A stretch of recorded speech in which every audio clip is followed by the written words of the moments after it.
Tahun ini pelaksanaan embarkasi haji antara mulai diberlakukan di Maluku.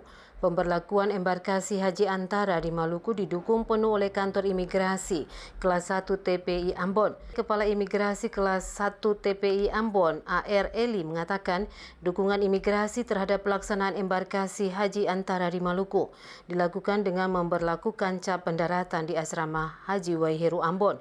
Eli berharap seluruh jamaah calon haji Maluku yang berjumlah 1.089 jamaah dapat terlayani dengan baik terkait dengan keimigrasian.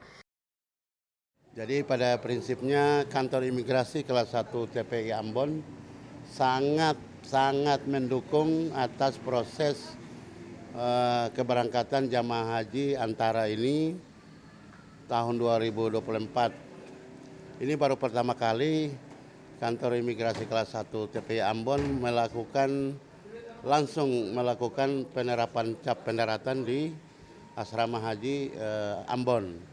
Nah, kita harapkan semoga para jamaah haji kita dalam hal pelayanan keimigrasian dapat berjalan dengan lancar sampai ke Makassar, ke Jeddah, kembali, dan nanti kita layani mereka dengan masuk lagi dan dipulangkan ke sini dengan selamat. Ditambahkan Eli, Kantor Keimigrasian Kelas 1 TPI Ambon juga akan menempatkan petugas imigrasi di asrama haji dan bandara untuk memberikan pelayanan keimigrasian sebelum jamaah diberangkatkan menuju embarkasi Makassar dan Tanah Suci Mekah.